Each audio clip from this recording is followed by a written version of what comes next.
Good evening, everybody. Welcome to this Chit Chat with Jo McKay, Principal from Holy Family Catholic School in Wanaka. Good evening, Jo. Good evening, Carla. Can you hear me okay? Yes, I can. You can, great, awesome. Yes, yeah. So welcome everybody to this evening's Chit Chat, where I'm going to be chatting with Jo about implementing evidence-based structured literacy into her school in Wanaka. Before I begin though, I'd just like to share with you a little bit about Jo's background. So Jo has been in leadership and education in the primary school setting for over 20 years. In 2008, as a deputy principal, Jo was awarded the Linking Minds Scholarship, a prestigious international award sponsored by the British Council, the Ministry of Education, the New Zealand Teachers Council, and the NZ UK Link Foundation. The aim of the scholarship was to recognise and promote effective teaching by providing international experience for teachers early in their careers. Jo is now currently the principal at Holy Family Catholic School in Wanaka, where she has been for the past 8 years. She is the president of the Otago Southland Catholic Primary Principals Association and an executive member of the New Zealand Catholic Primary School Principals Association, and also a beginning principal mentor. In 2018, after 20 plus years working in schools as a teacher, school leader and mentor, Jo began the journey of whole school implementation of evidence-based structured literacy at Holy Family Catholic School. Jo is a passionate advocate for ensuring all learners' success and goes about this by leading bold and courageous changes in practice to ensure this happens. Welcome, Jo. I'm really, really excited for you to be sharing some of your tidbits and your journey this evening. Thank you very much, Carla. So shall we begin with chatting a little bit about, obviously as a school principal, you're really dedicated to ensuring that all students experience success. But can you tell us a little bit about when you embarked on this professional learning journey, what it was that you were really hoping to achieve? Yeah, sure. So some of the reasons why we started the journey at Holy Family was that I'd been in the school for a couple of years and we had a real mishmash of interventions happening for our learners, and amongst those interventions were different programs and things that we'd bought into the school, and we were investing a lot of money in those and in the interventions with teacher aides and working with groups and things like that. And I felt that we never really knew what we were getting from that. We never really knew how it was benefiting our students and how much value added that was giving them. And another thing that we kept looking at all of the time was our writing data and saying, we've got all these children that can write really well, but they can spell really poorly. And we wanted to do something about that. And so obviously we needed to start looking at what it was we could do to start tackling that issue of spelling in our writing data, but also looking at some of these interventions we were just doing them for the sake, because I think it's what had been in the school, and also we were really grappling with what was out there at the time and saying, well, we'll try this one and we'll try that one and we'll give everything a go in the hope. And nothing was really changing. The data wasn't changing for us. And I am very much of, well, let's stop doing what we've always done because we would, and look at something different. So that's really what started us off in our research and looking into why we needed to do something different. Yeah. So you really sort of began looking from that, I'm going to say, intervention place. You clearly had a hunch. You actually probably had two hunches from what you've said. One hunch was around, you actually knew spelling was fundamentally important from what you've said. But then if I said to you, Jo, did you know back then what to look for when you were purchasing those intervention programs? Yeah, absolutely not. And I think too, and and all credit to all of the team that I have at Holy Family, all of them are very, very experienced and highly qualified educators. Yeah. And, what we were doing well, and we had great data. We had, good high data, but we just still knew that we needed to be doing better with spelling. And we probably came from a bit of a traditional approach with the whole, how people learn to spell, and we didn't really know enough, but we just knew it wasn't right. And so the more that we learned and the more that we found out, we had that hunch about, okay, what is it that we need to do, and where we needed to head from there. And I think too, as you say, I came from the place of intervention first and foremost, because I'd looked across our data and said, I want to do something in the school that's going to be of best benefit to every learner. Right. And when I investigated a structured literacy approach, I knew it wasn't going to just benefit our neurodiverse, but it was also going to benefit, our high performing students as well. And I think what's really exciting on this journey is that we've absolutely proven and seen that it's not just for our neurodiverse, but it's had a huge impact for those children and the learning that's gone on for a dyslexic learner, etc. So Jo, there'll be people who are joining us for this chit chat who are well on the way with their journey, and there'll be people who are, have done some reading, and there'll be people who are just starting right from the outset. What would you, when you recall the steps that you took, because I know I've said this to you a number of times before, I vividly remember meeting you for the very first time in a cafe in Queenstown, and you grilling me about about what this was going to look like, and you were really working hard to determine, one, was this implementation process the right for you and your team and your students, and was I the right person alongside that for you to be partnering with? So when you think back to the steps that you took, can you just share with us, maybe what was the first sort of 1, 2, or 3 things that you did? Because I really think that might be useful for people who are beginning on this journey to be thinking about. Sure. I think the most important thing is to have a clear professional development plan, and in that plan, identifying I guess the financial side is really important. And that was one of my biggest things, was I knew that this was going to be a huge investment for our school. And that's why I knew I needed to get it right, with you being the provider, and exactly what it was that we were going to have delivered and what our outcome would be. So for me, it was having a really clear plan, and I knew exactly what I wanted it to look like. And it was getting on board right from those initial stages with our board of trustees, and coming from a real clear strategic goal around it. And so that we had the buy-in right from the get-go from our board of trustees and then our school community, that this is what we wanted to do and this is the change we wanted to make. So that, when I went to the board and said to them, look, I actually need more money, or, I went to the friends of the school, well, actually they came to me, which was amazing. The friends of the school came to me and said, Jo, how can we help, after coming to one of the parent evenings, and to be able to clearly define that strategic direction and where it was we were heading, and the outcome of that was very, very beneficial. And then it was about having that culture of trust within the staff. So obviously, having a plan, having it as a strategic point from governance point of view, but also having your team on board and your team knowing about it and not rushing the process. So we started right back in 2018 when I met with you, and I did a lot of talk with the team then, because I knew it was going to be a challenge, and I knew it was going to be a lot of new learning for our staff. And as I said, they're all very capable teachers, but this was new, and this was new pedagogy and new practice, and it was going to require a massive buy-in. And so having that culture of trust, as any good leader knows, that's obviously the key to change and the key to development. So that was really important. And having them, I can absolutely hand on heart say I didn't have full buy-in from the beginning, because we did a lot of deep thinking. We put ourselves right in the pit, and I at times throughout the process in those early days were thinking, crikey, are we really doing the right thing?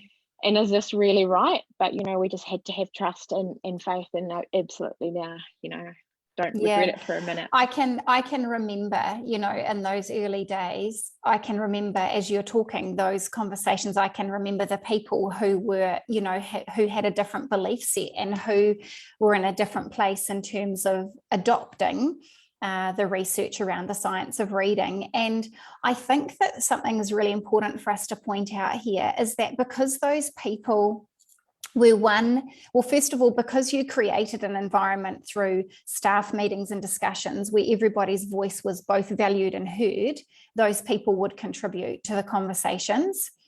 And then second to that, hearing their conversations and hearing their potential uncertainty really saw you as a leader have to dig deeper and think at a deeper level as to why you were doing this. And then really, you and I would chat and we'd talk about, well, what do we need to do? What more evidence do we need to give these teachers? So I think that really highlights the importance of the robust dialogue through the process, and for people not to shy away from that, to realise that that's part of the transformational change process.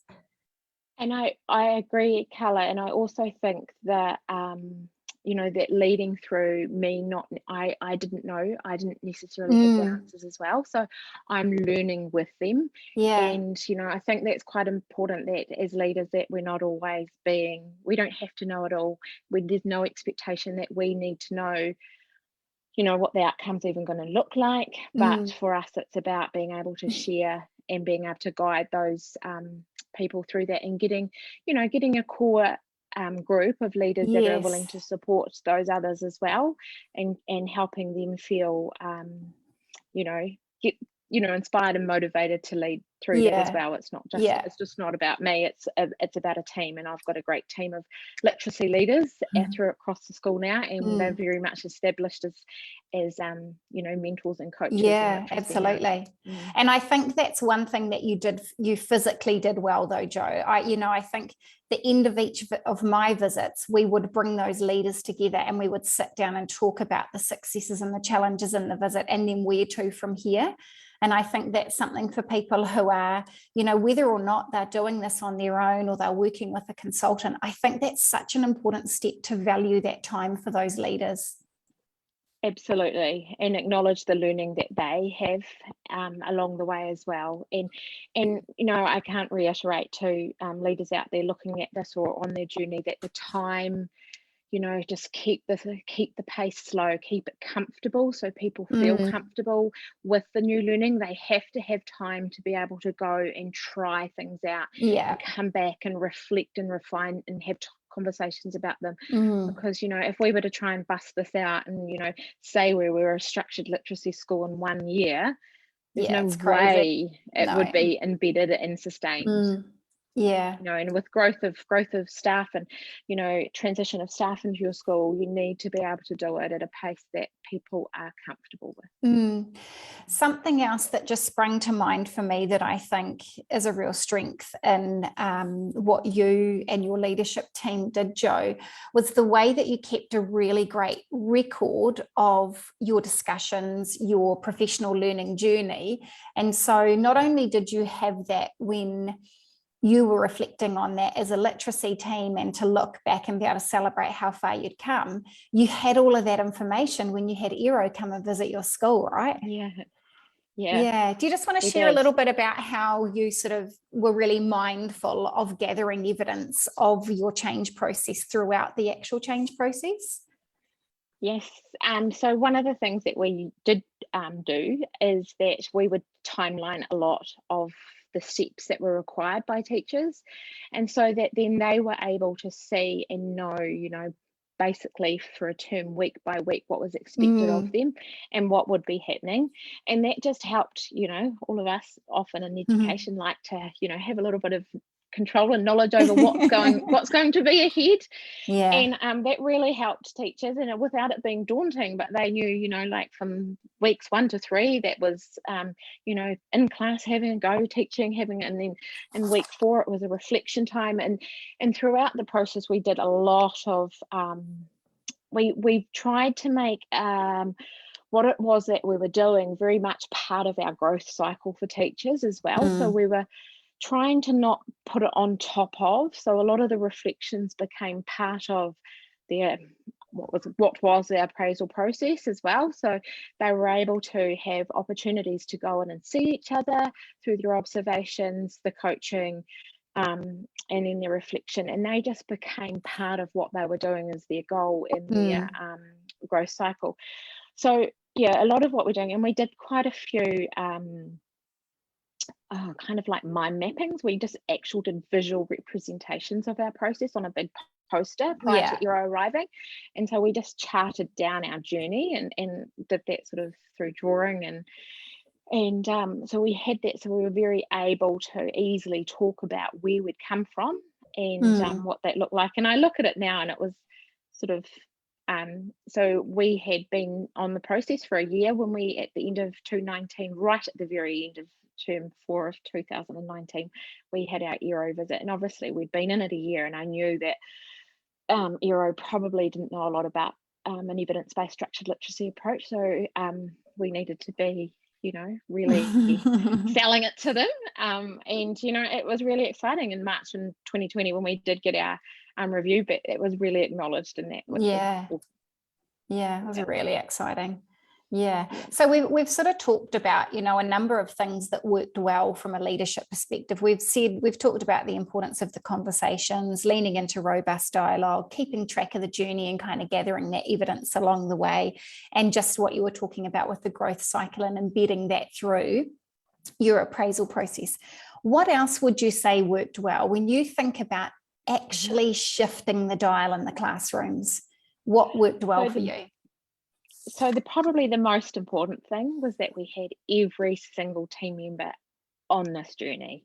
And that, to me, and we have open days now where we have educators from all around New Zealand come to our school to have a look. And I can't reiterate that it is so, so important to have the principal all the way, all of our teachers on board, all of our learning assistants, part of that professional development, part of the learning journey, learning about the science of how we learn to read and write and spell. So that was absolutely crucial for us, and having that, there was sort of no expectation that no one was going to be not, left off this journey. And, that has been absolutely fundamental for the change that we've seen right across the school, from our new entrant classes right through to we're a full primary through to year 8. And teachers having that consistency across the board. We have the consistency in every classroom. The use of language is the same. The expectations of when our spelling is taught and how long it's taught for.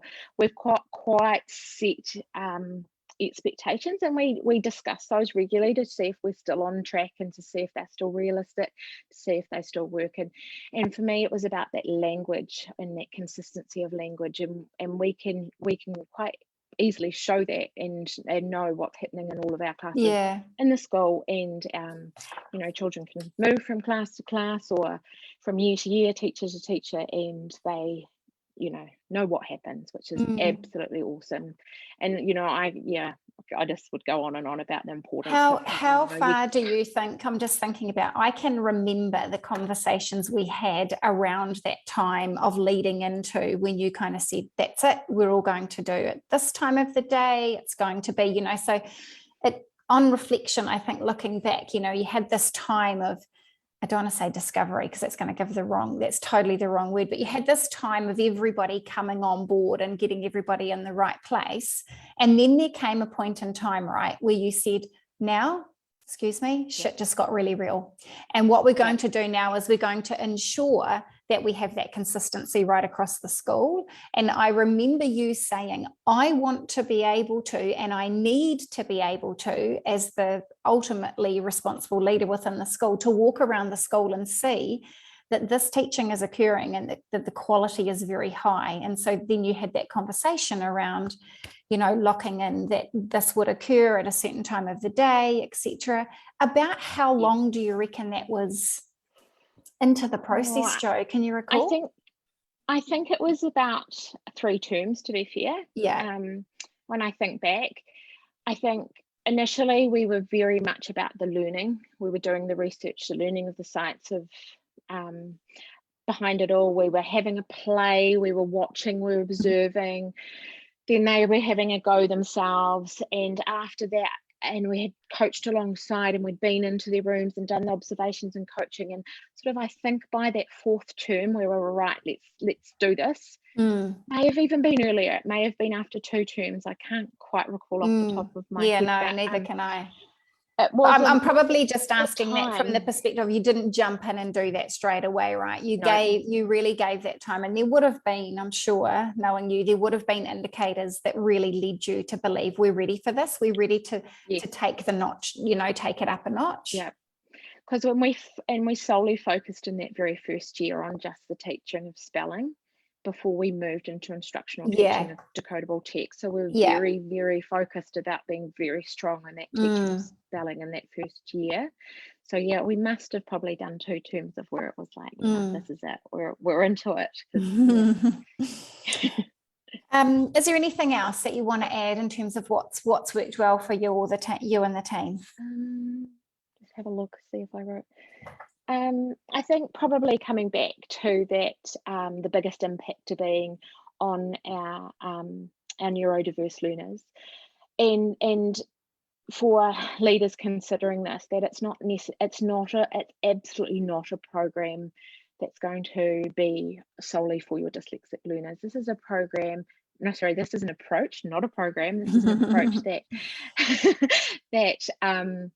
that benefits every child and our most able children. And it's very, very exciting when we hear our students at the end of their year 8 year, reflect on, and we collect a lot of student voice and collect on and reflect on their learning and how it's helped them and how, what it's opened for them, as a really able learner. But, the passion and excitement and confidence you do see in a dyslexic child who has come into our school from, not necessarily started with us at 5, but have come into our school in the senior years and weren't readers that are now readers. It's just very, very exciting. And our teachers will come and they'll just be like, oh my goodness, it's so cool. It's a great feeling. And I think, that comes back to identifying as a leader and as a teacher, what is our purpose? What is your core purpose? What are you in your job for? And you know what Absolutely. I mean? For me, it's been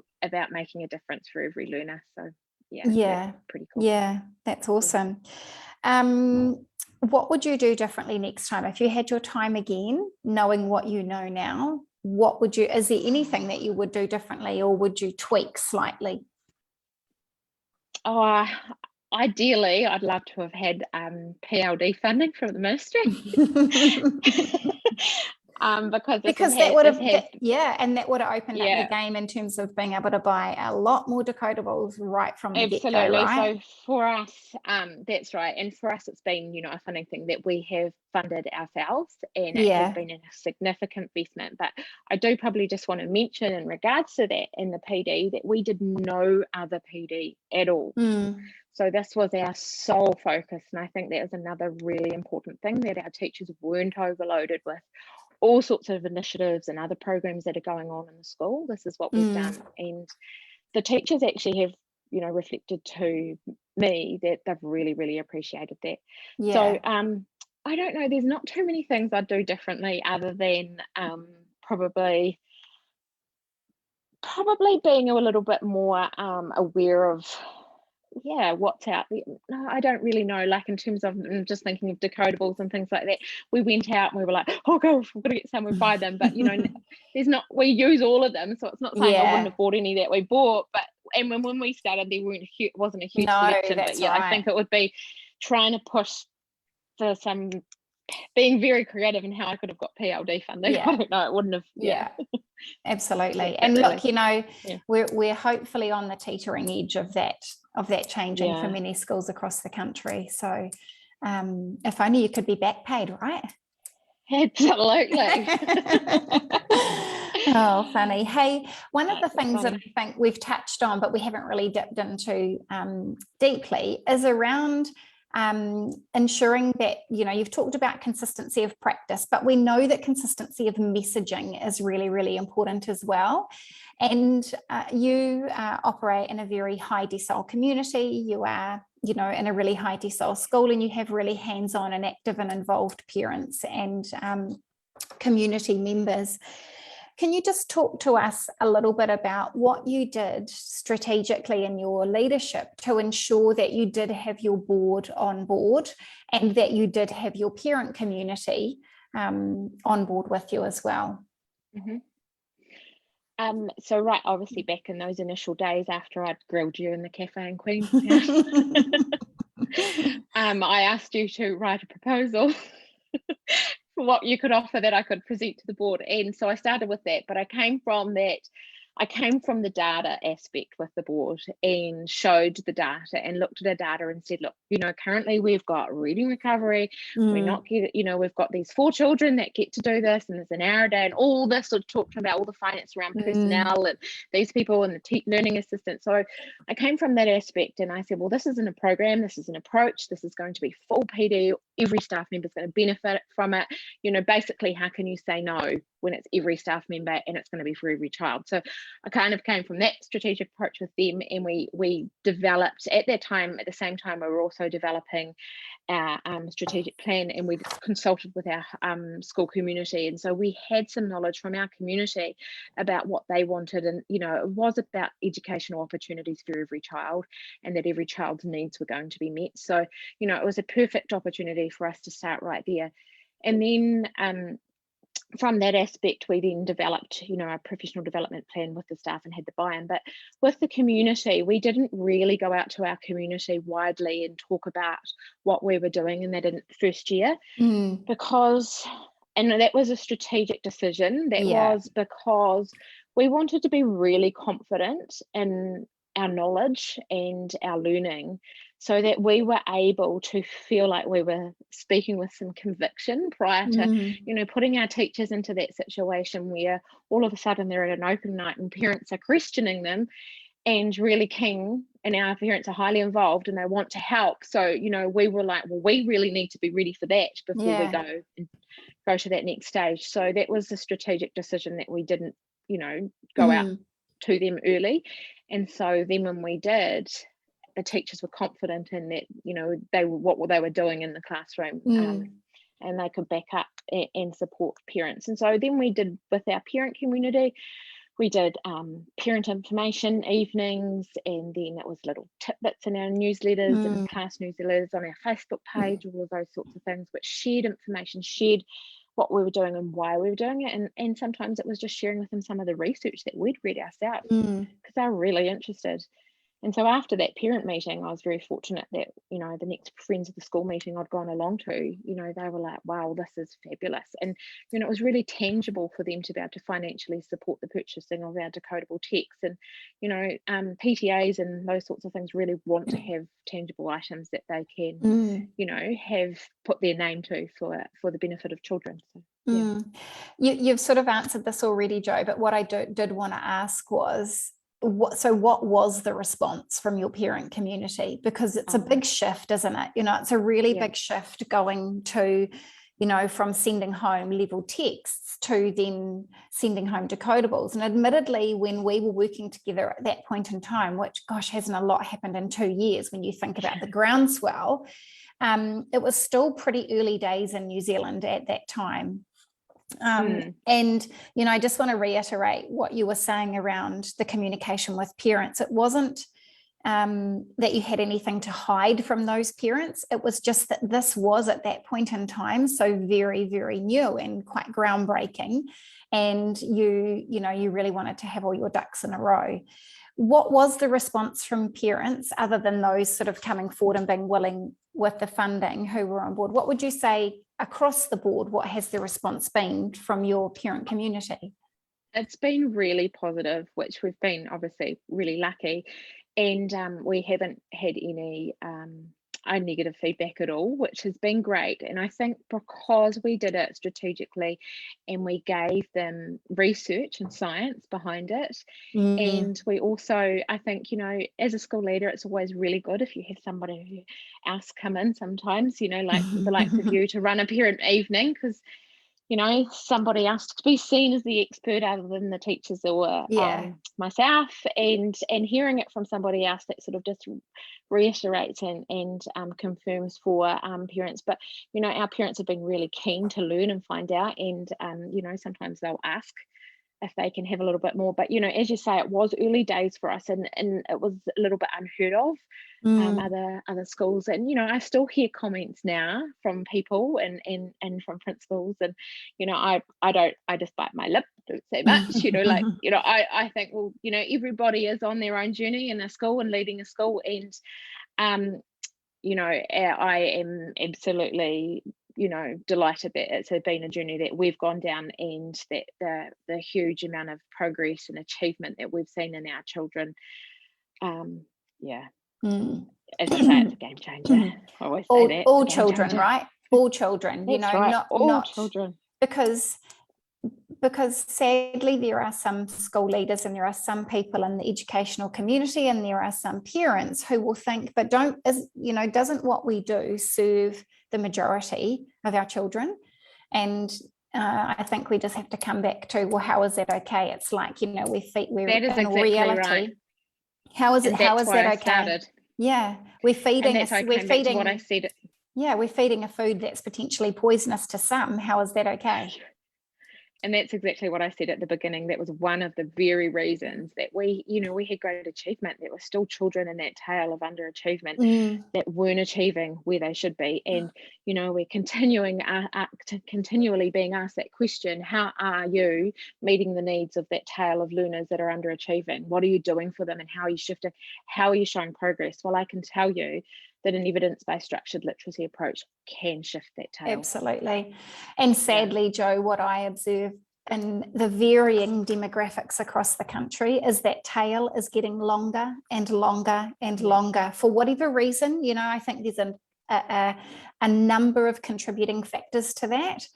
But now is the time for us. The other interesting thing, I was somewhere the other day and teachers were chatting. Be really interested on your perspective around this. A teacher had come to maybe a presentation that we'd done or something, and then we were sort of having a follow-up conversation, and the comments were, we're just not ready. We're not ready for this. And I was a little bit like you, had to bite my tongue. And I get it. I get the logistics, I get the strategy, I get the funding, I get all of that. But I also know what it's like to live with that neurodiverse learner. And I thought, you might not be ready, but what about the children that you're teaching? They were ready 1, 2, 3, 4, 5, 6 years ago. And that's really hard. It's hard to hear that. And I hear that from leaders, and I think, well, actually, you really need to question your core purpose of why you're leading in a school, because actually, that is really, really unfair. And I think, until you've seen the hard emotion of a neurodiverse child and the struggle that they go through, and seeing a sense of achievement, and and I think sometimes it's hard, because until people can walk alongside those learners and see and share with them and their struggles and see the successes that they do have, that they can confidently go, we will actually have you reading by the time you leave the school. Absolutely. Because you know what? Some people just go, okay, well, we've done what we can do. And to me, that is not good enough. No, not okay. I agree. I think we've talked, it's clear that at Holy Family, there's been a massive impact for your neurodiverse learners. I'm going to ask if anybody has any questions at this point in time, just to pop them in the comment thread, and they'll be flicked through to me.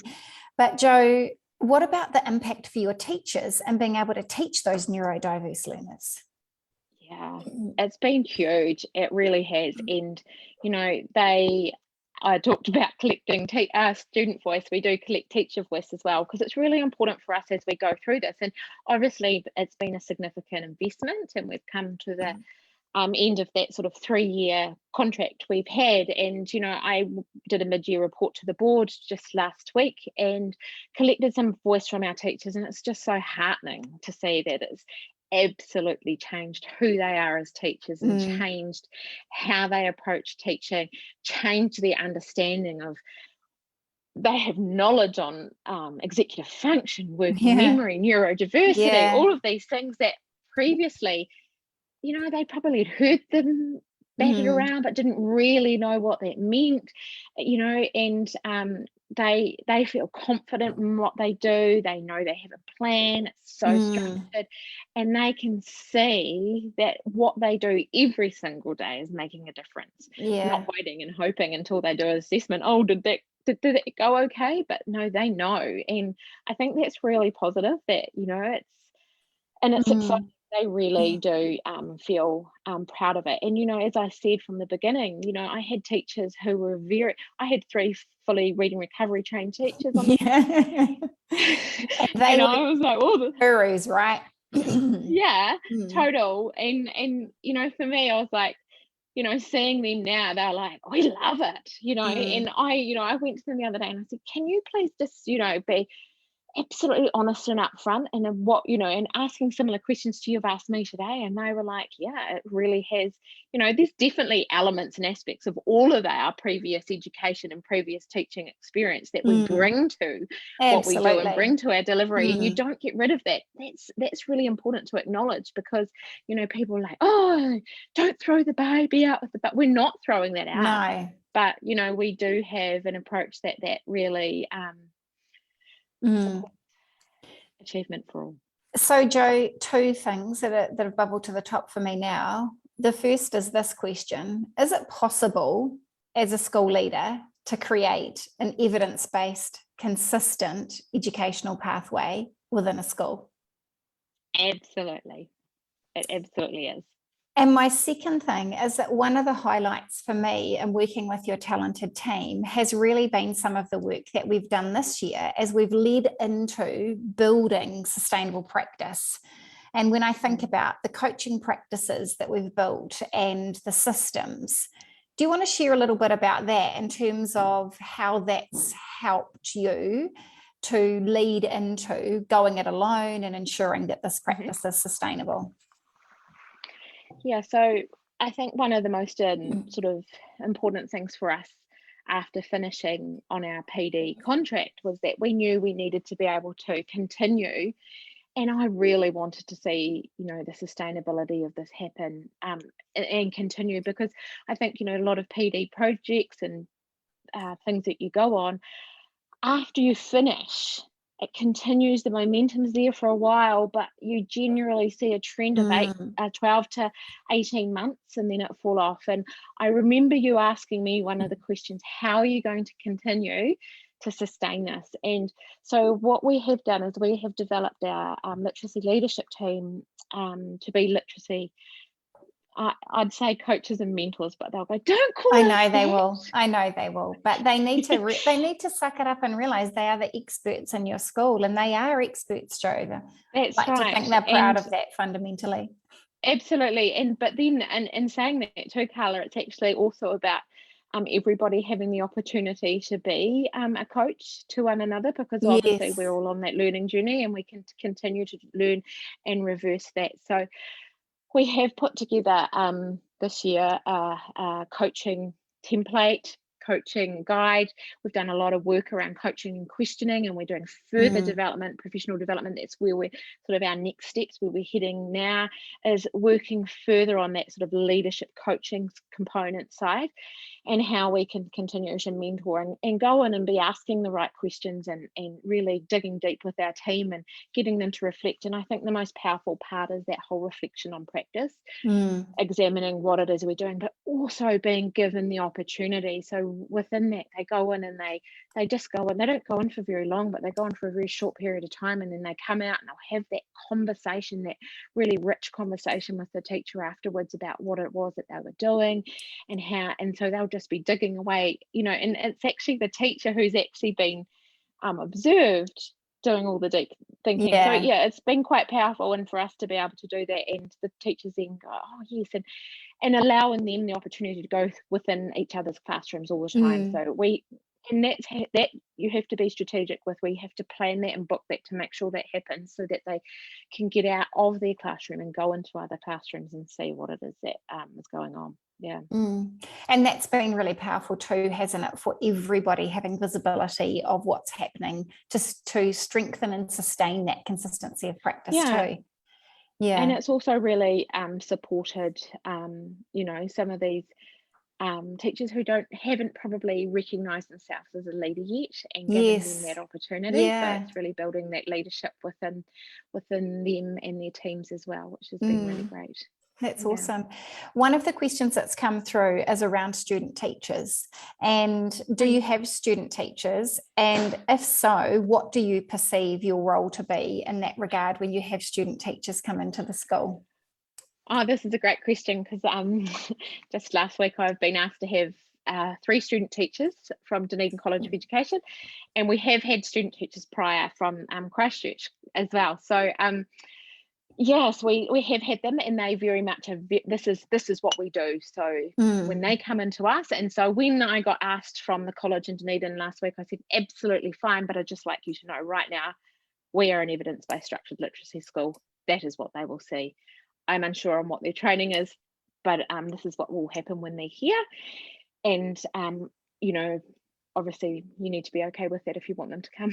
And they're And so obviously they were coming. yeah, they're coming. So Great. that, which is cool.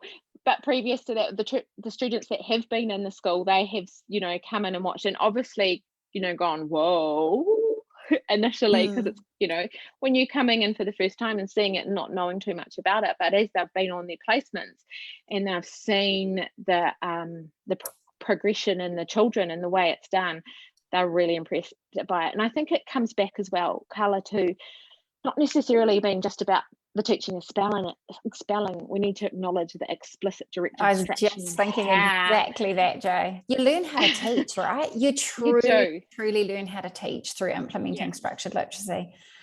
And so, we see that now in maths and in other areas of the curriculum, that explicit direct instruction, and our student teachers have picked that up and gone, oh great, I can use this in so many other ways. And instantly your behavior management is so much easier. You don't have those issues because everything is fast and everything is purposeful. Yeah, teacher training is, like this person asking the question has referred to it as being the elephant in the room. It definitely is, but I often find myself saying that it's a real teacher training is a sort of community problem, and then there's a community solution. And what I mean by that is the actual teacher training institutions are only one part of the lifespan of a teacher becoming a great teacher. Absolutely. And so therefore, principals like yourself actually really standing up and saying we teach structured literacy is a real pivotal piece in that community shift for those teacher trainees, because you put it back to Dunedin College of Education. They start to see so excited when they rang me. Yeah.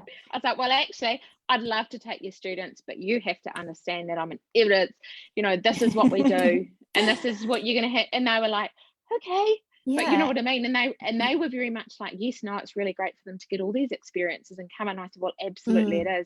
It's really important. And it's just as important for your lecturers to see what it is we're doing when they come in. So that's right. And I do believe that day will come, where the balance is more, they might be learning what they are, depending on where they train and they go out to schools.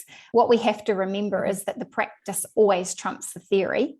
And so the more schools we have implementing structured literacy, and the more principals we have showing the way to those colleges of education, the more likely we are to have teacher training adjusted.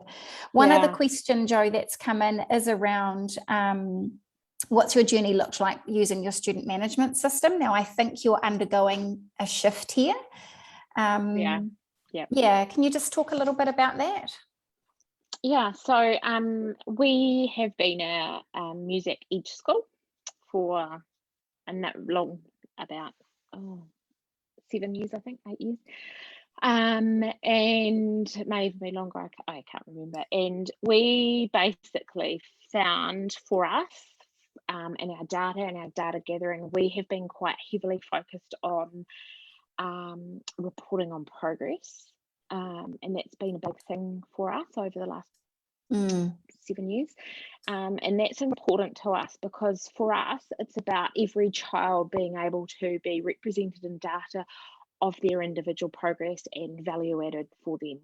Because obviously a child that isn't achieving at their expected level, we always see them sitting in that bottom data, but actually there's a lot happening for those children. So that's been really important for us. And to be honest, we have our own system and spreadsheets that produce our data for that. And we have been doing that. We are currently in the process of moving to a new student management system at the beginning of 2022. But our systems that we have for our data and our data collection currently with some of our senior leaders, they do a fabulous job of putting that together and the data that we can produce from that. And that doesn't really have a lot to do with our student management system other than entering. And I think too, Jo, that you come to a point in time in this where because a lot of the questions that we're asked, and I'm sure you get asked this on your open days too, are things like, well, how do we report against reading levels, and what about curriculum levels? And the more you know, the more you realise there is a giant disconnect. And then there's that whole can of worms around, well, what is that levelling anyway? And how valid is the levelling? So I know. So what you're really saying like, in a nutshell is you've been true to what you've learned about the importance of measuring progress through your various diagnostic assessments. And I know from having seen your board reports too, I know that's how you report to the board. Yeah. And I think, I don't get caught up in a lot of that ministry requirement stuff, because it's some of it we have to do. Yes, I'll do it. But you know what I mean? It's about actually is it meaningful and purposeful, and what do we do with it? So yeah, assessment for learning, right? That's what you're talking about. I might be a wee bit of a rebel. Maybe that's how you got yourself here in the first place. I just don't get hung up on it, because I just, to me, it's like, okay, and we know where our children are at. We know where they're at. We do a lot of moderation. We check. It's not like we're in la la land. Jo, it has been an absolute pleasure to chat with you this evening. If you could think of, for those people who are beginning to embark on a structured literacy journey, or I'm going to say those people who have had individuals, one of the things that's been really clear in our chat this evening is the power and the importance of a whole school approach to build that consistent evidence-based educational pathway. So what would you say are your perhaps top 3 tips for people who are thinking, is this for us? Are we ready for this? Can't even believe I said that. Are we ready for this? We're all ready for this. That's what I mean. I guess firstly is take your time, create a plan, create a timeline, and then stick to that and alter it as you go. But having a plan, taking your time, not rushing it, and being, I guess, specific and purposeful with your intentions as you go. So that might sound like it's a little bit out there, but it's just ensuring that, you might have your plan that's for the next 3 years, but breaking it down. What are we going to achieve this? Making it manageable and achievable term by term, so that it doesn't seem too big, because you don't want to overwhelm the staff either. And there's a lot of new learning. So being very clear that, we're on the journey together, we'll take our time, we'll go. And, often you'll go, actually, we need to spend longer on that. And I'll be told, Jo, rein it in, and pull it back. So I don't even know how many I gave you then. There was probably way more than 3. No, but take your time, have a plan. Yeah.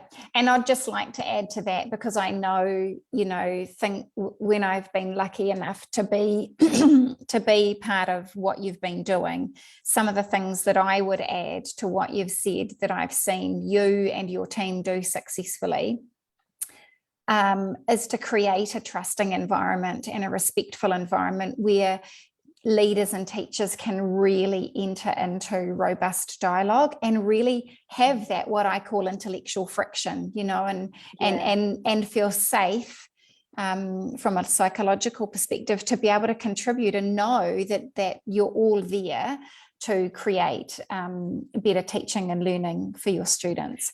Absolutely. And one other thing is celebrate the small wins as you go. Continue to have lots of celebrations along the way, because you will find yourself in that pit of despair thinking, oh Yeah. crikey, and you know, those small wins are really exciting. So yeah. Thank you so much, Jo, and thank you so much to everybody who has joined us for this evening's Chit Chat with Jo. We really hope that you have found it interesting. If you're a parent, if you're a classroom teacher, if you're a specialist teacher, or you're a school leader, or you're a community member who's really interested in ensuring that every child in New Zealand is taught to read, write and spell in an evidence-based way. It's been an absolute pleasure to chat with you this evening, Jo. Thank you so much for giving up your Sunday evening to join us. And to all of you who listened in again, thank you so much for doing so. On Friday, the 1st of October, we kick off Dyslexia Awareness Month. And we're really excited to share with you that we've got a lot of giveaways, we've got a lot of wonderful events, and we've got some more fantastic chit chats coming up as well. So in Dyslexia Awareness Month, I will be chit-chatting with Bill Hansbury, an educational consultant from Australia who specialises in dyslexia, and none other than Dr. Louisa Motes. So we are really, really looking forward to bringing you those chit chats in the month of October. Keep an eye on our Facebook page. And Jo, all the very best for your last week of term 3, and we hope that you and your team get to have an absolutely fantastic holiday break. Thanks so much for joining us this evening, everybody. Bye-bye for now. Thank you. Thanks.